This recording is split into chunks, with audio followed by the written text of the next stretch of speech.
बिस्मिल्लाहिर्रहमानिर्रहीम। Today's topic of discussion is trauma. तो start करते हैं आज की इस वीडियो में basic introduction to traumatology and advance trauma life support ATLS guidelines को देखेंगे। तो यहाँ पे एक पहले अच्छी बात पढ़ लेते हैं। Injury taught me I need to learn how to face challenges. तो ये अच्छी बात से हमने शुरुआत कर लिया है। तो trauma is the third most common cause of death होता है और ट्रॉमा की जब भी मैनेजमेंट आ जाती है तो आपने एक प्रोटोकॉल को फॉलो करना है, वो है एडवांस ट्रॉमा लाइफ सपोर्ट। अब एडवांस ट्रॉमा लाइफ सपोर्ट के अंदर आपने 3 चीज़ें याद रखनी है। एक है प्राइमरी सर्वे, दूसरा सेकेंडरी सर्वे और तीसरा डेफिनिटिव केयर होता है। जो प्राइमरी सर्वे होता है उसमें सी, छोटा सी, ए, बी, सी, डी, ई होता है। सेकेंडरी सर्वे में हेड टू टू एग्जामिनेशन होती है, उसमें निमोनिक आएगा, एम्पल वो बताऊँगा और तीसरा आ जाएगा डेफिनिटिव केयर। तो प्राइमरी सर्वे में सबसे पहले छोटा सी होता है। छोटा सी का मतलब है control of massive external haemorrhage है। फिर ए से एयरवे कंट्रोल या airway maintenance with cervical spine control. Okay, cervical spine की आपने प्रोटेक्शन करनी होती है। बी से ब्रीथिंग प्लस वेंटिलेशन, सी से circulation with haemorrhage control. Okay, haemorrhage control आ जाएगा। डी से डिसेबिलिटी है जिसमें न्यूरोलॉजिकल स्टेटस चेक करोगे, बताने की जरूरत नहीं है कौन सा स्किल चेक करोगे। जी सी एस चेक करोगे, पीपल्स के साइज को चेक करोगे आप। और ई से एक्सपोजर है और इन्वायरमेंटल कंट्रोल है जिसमें आप क्या करोगे, एग्जामिनेशन करोगे और हाइपोथर्मिया को अवॉइड करोगे। सेकेंडरी सर्वे में हेड टू टू एग्जामिनेशन करते हैं और इसके बाद आप डेफिनेटिव केयर प्रोवाइड करते हैं। ट्रॉमा रिलेटेड डेथ की 3 पीक होती है, first peak, second peak, third peak. जो फर्स्ट पीक होती है वो पहले आधे घंटे के अंदर आ जाती होती है। ओके, अगर कोई ऐसी इंजरीज है जिसमें मोर्टेलिटी ज़्यादा होने के चांसेस है तो उनकी फर्स्ट पीक आ जाती है। फॉर एग्जांपल हार्ट की लेसिरेशन है, अयोर्टिक ट्रांसेक्शन है, ब्रेन स्टेम इंजरी। ओके, तो अयोटा, ब्रेन और हार्ट की इंजरीज ये फर्स्ट पीक के अंदर आती है। जो सेकंड पी होती है ओके, सेकंड पीक 30 मिनट से लेकर 4 आवर्स तक होता है। यहाँ पर एक गोल्डन आवर का कॉन्सेप्ट आ जाएगा, यानी यहाँ पर आप इन पेशेंट्स को बचा सकते हैं रैपिड असेसमेंट से। तो इस इंटरवल को बोलते हैं गोल्डन आवर। तो इसका most common cause of death होता है हेड इंजरी और हैमरेज। थर्ड पीक आती है ट्रॉमा की, जो कि डेज से लेकर वीक्स में आपको देखने को मिलती होती है। तो वो मल्टी सिस्टम ऑर्गेनिक फेल्योर या फिर सेप्सिस की वजह से देखने को मिलती है। सबसे पहले स्टार्ट करते हैं प्राइमरी सर्वे। प्राइमरी सर्वे में क्या था, airway control with cervical spine control. Okay, B से क्या था, बी से ब्रीदिंग प्लस वेंटिलेशन, सी से circulation with haemorrhage protocol, D से डिसेबिलिटी और ई से क्या था, एक्सपोजर एंड एनवायरमेंटल कंट्रोल था। ओके, इसके साथ प्राइमरी सर्वे के साथ हम कुछ चीजें ऐड कर लेते हैं। वो कौन कौन सी होती है, ई, एफ, जी, एच। ओके, ई से ईसीजी मॉनिटरिंग, एफ से फोलिस कैथीटर, जी से गैस्ट्रिक ट्यूब डालते हैं। ओके, एच से क्या होगा, एच से हाइपोक्सिया रिलेटेड, जिसके लिए आप पल्स ऑक्सीमेट्री, एबीजीज कराओगे और एक्सरे चेस्ट कराओगे और पेल्विक एक्सरे। ओके, तो ये आपने कर लिया प्राइमरी सर्वे। प्राइमरी के बाद आता है सेकेंडरी सर्वे। सेकेंडरी सर्वे में हेड टू टू एग्जामिनेशन करना होता है ताकि हम इमीडिएट लाइफ थ्रेटनिंग कंडीशन को जो कि हो चुकी है उनके बाद हम एड्रेस कर सके। ओके, सही हो गया। तो इसमें आप हिस्ट्री लेते हैं। हिस्ट्री में निमोनिक होता है, एम्पल, ए से एलर्जी आ जाएगा, एम से मेडिकेशन, पी से पास्ट मेडिकल हिस्ट्री है, एल से लास्ट मील और ई से इवेंट्स जिनकी वजह से ट्रॉमा हुआ है। फिर आप हेड की एग्जामिनेशन करोगे, मैक्सिलोफेशियल एग्जामिनेशन करोगे। अब हेड में क्या क्या आता है, सीएनएस आता है तो जीसीएस करोगे, आइज की एग्जामिनेशन करोगे, पीपल्स की एग्जामिनेशन करोगे, क्रेनियल नर्व्स की करोगे, ईयर नोज थ्रोट की एग्जामिनेशन आप करोगे, क्लियर फेस की एग्जामिनेशन करोगे। फिर आता है सर्वाइकल स्पाइन और नेक, उसमें आप 2 एक्सरे लोगे या सीटी स्कैन लोगे। इसके अलावा नेक की एग्जामिनेशन करोगे, कोई ब्लंट या पेनिट्रेटिंग ट्रॉमा तो नहीं है। ट्रैकिया की पोजीशन देखोगे, स्वेलिंग, हीमाटोमा, एम्फीसीमा और कैरोटिड पल्स को चेक करोगे। ओके, इसके बाद नेक के बाद आता है चेस्ट, फिर abdomen, upper limb, lower limb, perineum और न्यूरोलॉजिकल एग्जामिनेशन। ये सारा आ जाता है सेकेंडरी सर्वे के अंदर। ओके, ठीक हो गया।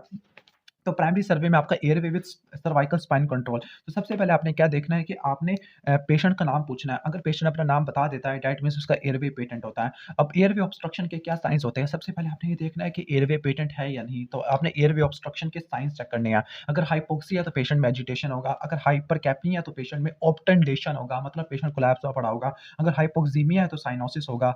हाइपोक्सिया तो एक्सेसरी मसल ऑफ रेस्पिरेशन को इस्तेमाल करेगा और एब्डोमिनल ब्रेथ साउंड होगी। क्लियर। और एब्नॉर्मल ब्रेथ साउंड्स के अंदर रट्टा मार लेना, नॉइज़ी ब्रीथिंग है, स्ट्राइडर है और हॉर्सनेस तो वॉइस होती है। तो ये साइंस होते हैं जो कि एयरवे ऑब्स्ट्रक्शन को इंडिकेट करते होते हैं। जब एयरवे ऑब्स्ट्रक्शन के साइंस मिल गया यानी पेशेंट बोल नहीं सकता, हॉर्सनेस है, तो आपने क्या करना है, एयरवे को मेंटेन करना है। अब एयरवे को मेंटेन करने के बहुत सारे मेथड होते हैं। नंबर 1 है चिन लिफ्ट मैन्यूवर। ओके, दूसरा होता है जा थ्रस्ट मैन्यूवर, तीसरा एयरवे आ जाती है। एयरवे 2 तरह की होती है, नेसोफेरेंजियल, ओरोफेरेंजियल। जो चिन लिफ्ट मैन्यूवर होता है ना, ओके, ये क्या करता है, ये सर्वाइकल स्पाइन की कन्वर्जन को प्रिवेंट करता है। अगर पार्शियल सर्वाइकल स्पाइन का फ्रैक्चर है वो कंप्लीट में कन्वर्ट हो सकता है। ओके, ठीक हो गया। तो इसकी कन्वर्जन को प्रिवेंट करता होता है। ठीक हो गया। ओके, नंबर 2 जो दांत जात है मैनूवर है। नंबर 3 एयरवे होता है। एयरवे आप नॉस्ट्रल से जाते हुए पोस्टीरियर ओरोफैरिंक्स में इंसर्ट कर देते हैं और जो ओरोफेरेंजियल एयरवे होता है ओरल कैविटी से ओरोफैरिंक्स में इंसर्ट कर देते हैं। जो नेसोफेरेंजियल एयरवे है ये आपने cribriform plate of ethmoid bone, cribriform plate के फ्रैक्चर में कभी भी नहीं करना, अदरवाइज ट्यूब क्लीनिकल कैविटी में एंटर हो जाएगी। ओरोफेरेंजियल एयरवे आपने कभी भी कॉन्शियस पेशेंट में नहीं करना, क्यों, क्योंकि गैगिंग हो जाएगा, वॉमिटिंग होगा, एस्पायरेशन हो सकती है। इसके अलावा लैरेंजियल मास्क एयरवे है, लैरेंजियल ट्यूब एयरवे है और मल्टी ल्यूमन इसोफेजियल एयरवे होता है। ओके, ये सारे एयरवे मेंटेन करने की मेथड है। जो डेफिनेटिव एयरवे होता है, पहले इसको डिफाइन करना है। डेफिनेटिव एयरवे का मतलब है कि जो ट्यूब है वो ट्रैकिया के अंदर होनी चाहिए। नंबर 2, उसका जो कफ है वो वोकल कॉर्ड से नीचे होना चाहिए, मतलब ट्रैकिया के अंदर नीचे होना चाहिए।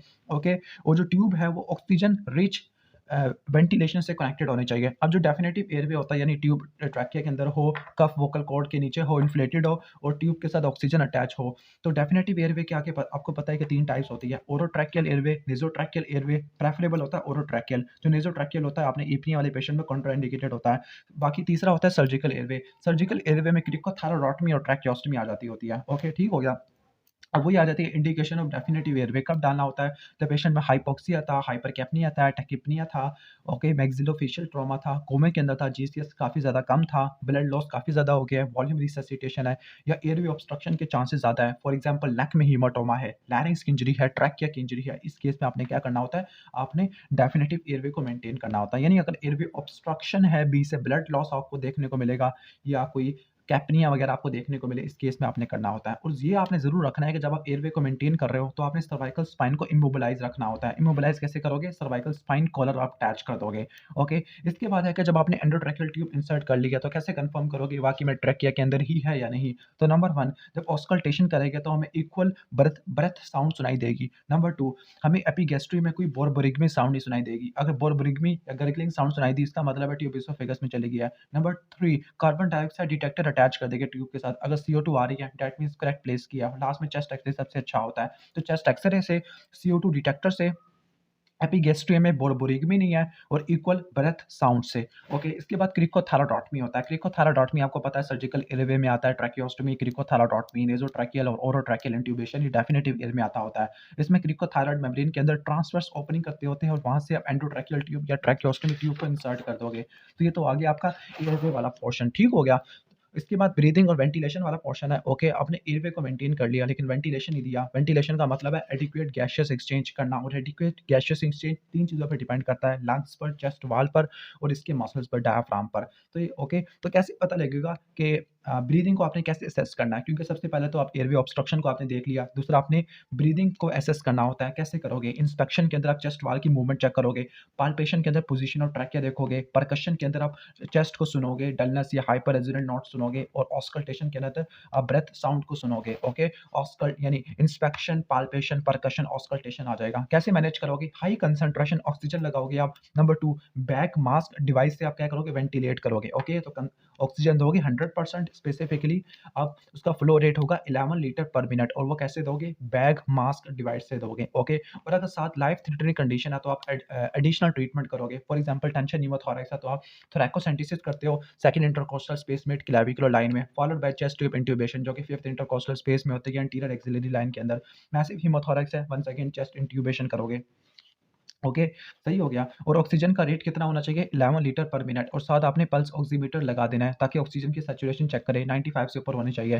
सी था हमारा सर्कुलेशन विद हेमरेज प्रोटोकॉल। कैसे असेस करोगे सर्कुलेशन को? ओके, सारे हाइपोवोलेमिक शॉक वाली चीज़ें हैं कि आपने पल्स देखी, पल्स में क्या होगा? पल्स रैपिड थ्रेडी पल्स होगी, ब्लड प्रेशर कम आपको देखने को मिल सकता होता है, कोई सोर्स ऑफ ब्लीडिंग देखने को मिल सकती है, स्किन का कलर चेक करना होता है, अगर एक्सट्रीमिटीज पेल हो, ग्रे फेस हो। ओके, तो इस केस में क्या है? ओके, लाइक हम कह सकते हैं कि सर्कुलेशन नहीं है, हाइपोवोलेमिया है या अल्टर्ड लेवल ऑफ कॉन्शियसनेस है। ओके, अब इसकी मैनेजमेंट क्या होती है? अगर कोई एक्सटर्नल ब्लीडिंग है तो आपने डायरेक्ट प्रेशर लगाना है। Number 2, 2 large bore IV line लगानी है, 18 गेज की होनी चाहिए, ग्रीन कैथेटर लगाना है। इसके साथ आपने कुछ ब्लड ले लेना है स्क्रीनिंग के लिए कि कौन सी टाइप का है, स्क्रीनिंग कर लिया है, प्रेगनेंसी टेस्ट या कुछ हेमाटोलॉजिकल टेस्ट परफॉर्म कर लिया, बायोकेमिकल टेस्ट कर लिया। फिर दूसरी आईवी लाइन से आपने आईवी फ्लूइड देने हैं। आईवी फ्लूइड कौन से होना चाहिए? वार्म क्रिस्टलाइट्स होना चाहिए, और फिर आपने ब्लड की रिप्लेसमेंट करना है, और हाइपोथर्मिया को आपने अवॉइड करना होता है। कहती है कि शॉक की कॉज में नंबर 1 तो टेंशन हीमोथोरैक्स होता है। इसके बाद सेकंड नंबर पे जो होता है ट्रॉमा के बाद, वो होता है आपका okay hypovolemic shock unless proven otherwise. Okay, तो ये आपका आ जाएगा। इसके बाद डी से डिसेबिलिटी है, डिसेबिलिटी में न्यूरोलॉजिकल असेसमेंट करते हैं, जीसीएस से करते हैं, पीपल्स को देखेगा उसके साइज़ और रिएक्शन को। इसके अलावा लैटरलाइजिंग साइन या स्पाइनल कॉर्ड इंजरी वाले साइन देखेंगे। ई से एक्सपोज़र होता है तो आप एंट्रेंस करोगे एग्जामिनेशन के लिए, हेड टू टू एग्जामिनेशन होती है। हाइपोथर्मिया को अवॉइड करोगे, वार्म ब्लैंकेट्स दोगे या वार्म क्रिस्टलाइट आईवी फ्लूइड्स दोगे। प्राइमरी सर्वे के साथ आप क्या-क्या अटैच करते थे? ईसीजी, फोलिस कैथीटर, गैस्ट्रिक ट्यूब डालते थे, नेज़ोगैस्ट्रिक या ओरोगैस्ट्रिक होती है, ये एस्पायरेशन के चांसेस को कम कर देती है। इसके अलावा अपर जीए हैमरेज को भी देख सकते हैं। साथ में आपने पल्स ऑक्सीमेट्री अटैच कर देनी है, एबीजीज़ आपने अटैच कर देने हैं हाइपोक्सिया को देखने के लिए और लास्ट में चेस्ट एक्स-रे या पेल्विस का एक्स-रे ले सकते हैं। अब जो फोलिस होता है, फोलिस आपने कभी भी बल्बर यूरेथ्रा की इंजरी में नहीं डालना होता। अब बल्बर यूरेथ्रा की इंजरी का कैसे पता लगेगा? अगर सुपरफिशियल एक्सट्रावासेशन ऑफ यूरिन हो, यूरिन की रिटेंशन हो, okay, blood at the tip of meatus हो, पेरिनियल एकाइमोसिस हो, high riding non palpable prostate हो, तो इस केस में आपने फोलिस नहीं डालना होता, बल्कि सुप्राप्यूबिक सिस्टोस्टोमी करनी होती है। उससे पहले आपने आरजीयू करना होता है कंफर्म करने के लिए। सेकेंडरी सर्वे ऑलरेडी आपको एक्सप्लेन कर चुका हूँ। उम्मीद है कि आपको अच्छे से समझ आ गया होगा ये चैप्टर।